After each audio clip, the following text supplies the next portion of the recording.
No swearing.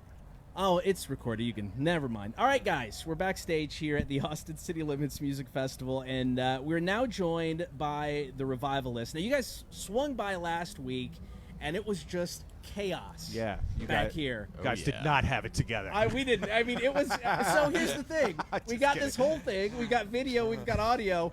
I was the only person who showed up to set. I'm still the only person here. Well, you'll still have Papa Shot. We're rocking it this week. We had Papa Shot last week. That was cool. That's true. That's true. But no, we've got it figured out. So we're here backstage at the with the Revivalists here at the Austin City Limits Music Festival. So I've got this theory that the more people you have in a band, the better it's going to be. So you guys come in, what, 8 strong? 8 strong. Yeah, we started as 4, then went to 6, then to 7, then to 8. And if you play an instrument, you know, we can go to 9. I got no musical talent whatsoever. I can hum. Do you look cool? Can you? I can look cool sometimes. Can you I can be the guy from Mighty Mighty Boss Tones. Exactly. Can you be the Mighty Mighty Boss Tones guy? Yeah, I mean maybe a song or two. Yeah, you just skank in the corner. Yeah, that'd be great. Well, that's what I was gonna say. It's like I would say my theory holds true. I got to see your set last week. It is so much fun, man. You guys look like you're loving life. I mean, it was just great. We are. Yeah. Last week with the energy from the crowd. Yes.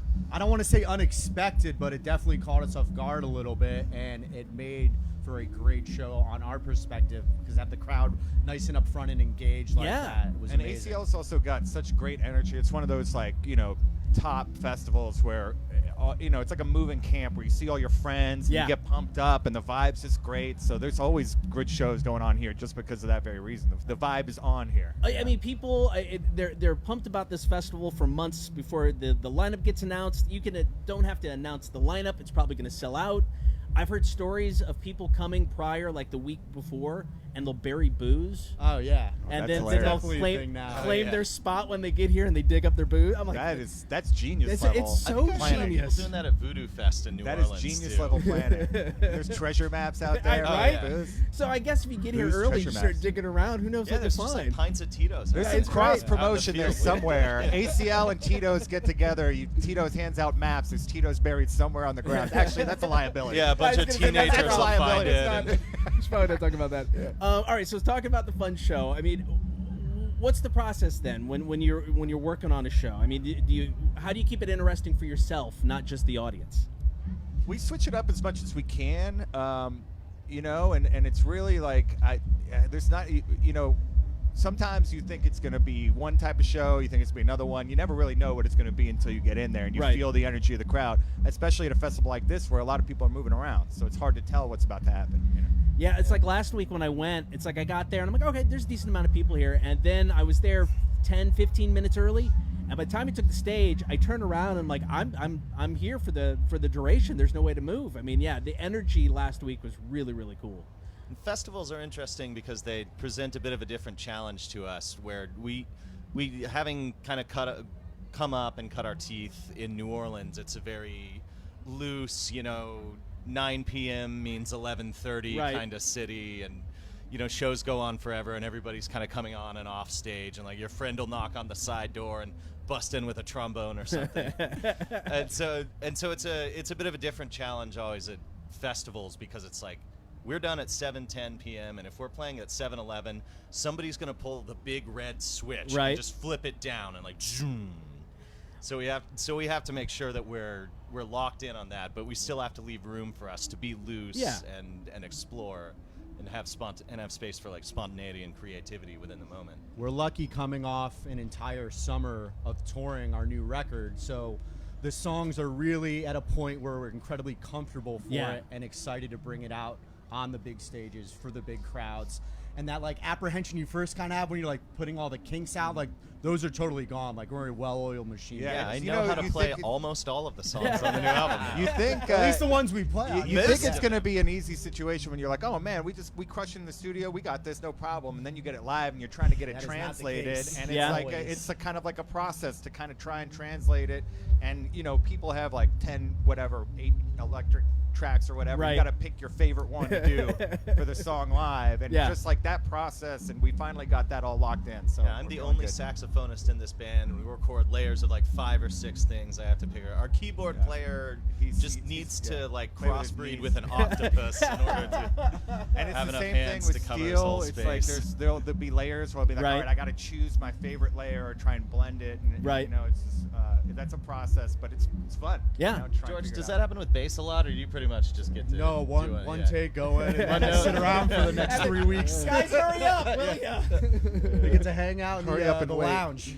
But yeah, it's an incredible thing to have the songs get to a point where when we put them out into the world and we start playing them live, we don't know what's going to be received well from the crowd. Yeah. So we might going in and be like, oh, this one's going to slam live, and then the crowd might not really like it, and an unexpected song ends up becoming like a crowd favorite. So that's also incredible. And as we well. don't know what the live version of those songs are going to grow Yeah, it into morphs over either. time. That's another way We to always keep it grow fresh the and song. interesting. We add parts. We have, audibles that we'll do in the middle of tracks. We'll, extended decide to extend it outros different and ways. different Yeah. variations. And like George said, it's really interesting to see what the crowd latches onto versus what we think they're going to latch onto. Sometimes you just know. Right. Like before we recorded the album, we tested a couple out, and we just knew. Like when we played, I think it was "Don't Look Back." From the very first time we played at, the crowd was like, We're like, into this this has to be on the immediately. record. And we Right. were like, we Mr. have to Producer record the Man. song because the crowd is just so receptive to this. And then other times you do one where you're like, okay, maybe I don't like this one as much. I don't. Maybe that won't be a single. Maybe that won't be a single. Yeah. So speaking of the record, Pour It Out Into the Night, out now. It has the song Kid. Now, this is just where I, suck up or I don't know. But anyway, first time I heard this song, it was just one of those that kind of stop and take notice type tunes. It is so good. Thank you. And hearing it live last week was like, yep, that was me going, yes, that's what that song needed to be live, or what I was hoping for that song. And that live. was actually a lot of work to figure, like we Okay. just talked about, figuring out the layers. There's tons of layers on the production, and we try and think of the live version of it as a different thing. Okay. So we kind of try and build it in a similar way, but we don't really try and get bogged down in the specific details. Right.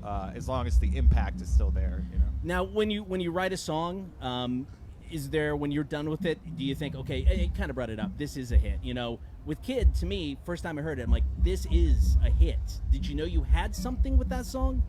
That's kind of what Joe tells us. Yeah, Joe tells us this. No, I mean, we knew it was good, but you got to understand, they're all our babies, and Yeah, we love them okay. all. But which ones are probably going to be more singable or relatable. I don't know if I'm using the right words Yeah, no, it there. makes sense. You know what I mean? Yeah, You like, can we kind of don't- feel that, and the audience tells you a lot. Yeah. Yeah, so. we don't try to make music specifically to be something that makes traction on the radio. Right, We I just, get that. Like, we're more about like what are we excited about doing as a band, and then we let the experts over at the label and the management with with the spreadsheets and the data and the good ears. I think some They're of the the ones who- excitement. Some of the excitement for Kid was October of 2020 when we first got back into a room together Right. to start just playing. It was one of the first fully song ideas we had fleshed out together. Outside of practicing old. And it'd songs been a That while would've since we've been been- together too. So That would have been That would have been What is it, 21. Right? Okay. Yeah. it was like October post, 21. like we had been away from each other for a while. And it just felt good to get into a room together, and we just you think when you have something collectively, you feel good about it, but you never know how it's going to turn out, because there are times when in a demo phase something feels great, and then when it comes time of recording it never translates well. Right. But this one, from the starting point to where it is now, it feels great. Like there's songs on this record that we have been trying to record for a while. I'm not Over a gonna decade at I'm not this gonna point, say yeah. which ones they are. You can You try can and figure it them out for if you yourself. tech okay. work. But who every cares? Wait for the set. so we have been Whatever, it's a trying to great record story. that for, I would say, going on about a There are a decade. couple really professional versions of that song that Okay. never made it And out. we I mean, it just yeah. never translated the way that we wanted to translate. So we just put it in our pocket, and if you don't hit it, Yeah. you wait until, and then we were like, And I- okay, I think we hit it this time, so let's put it out. So- I think also that's interesting because with Wait for the Sun, I think part of it was the moment too. I'm not trying to make this too like COVID, this and that and everything, but like this was the album coming out of the pandemic, and I think this song that's kind of been a perpetual seaside for us that we've always been trying to get on a record, and Right. just never quite quite fits into the picture. Like it's just the extra piece of a jigsaw puzzle. And to finally be able to get it on a record and have it be that one and have it be a song that's Wait for the Sun, and it's about, getting to this moment after this thing. And you know what? It's definitely going to happen again too. I guarantee our next record's probably going to have a deep cut one from 10, 12 years because we're always writing. We're always writing, and it's the same. We always reevaluate the songs again. Right. You know what I mean? We never want to try and forget about it. There are some ones that have kind of fallen into the pace, but somebody's always like, "Oh, remember this one?" So sometimes you need a producer to champion a song that you might not think would even be considered to be on a record. He's like, "No, we're definitely doing that one," and that happens sometimes too. See, that's interesting from somebody who, doesn't live in that world, but, outside looking in, it's cool to know that it's like, this is something we're going to hold on to. We'll get to it. Maybe it works. Maybe it won't. Well, you give it a shot in the studio, and if just like tones aren't working, it's just not the right feel we got right now. If everybody knows it's a good song, we hold on to it. Right. And save it for another time. Yeah, or even we like the way this came out in the studio, but it just doesn't fit with the flow album, of like putting 10, 12 songs Yeah. on a record. Sometimes that happens. Like that's what happened to Wait for the Sun the last time around. I think. And there's been a lot like that where we're like, okay, Like this it's a doesn't song we really. love. This one maybe sounds too similar to this one, so we got to choose between one and then push that one. Okay. What do you guys got coming up next? We're going to Europe. Yeah. Very soon, European which tour. is great. We're going to London, Paris, Hamburg, Amsterdam, Berlin, and Amsterdam.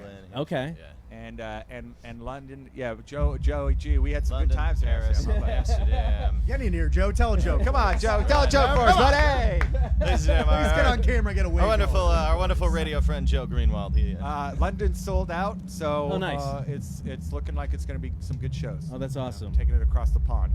All right. Well, best of luck with everything. The record's great. The songs are great. The set last week was fantastic. Thank you, Gabe. I'll probably make my way over there again this evening. So thank you guys for stopping by. All right. See you there. Thanks for having Appreciate it. us. Thank you, sir. Cool. It's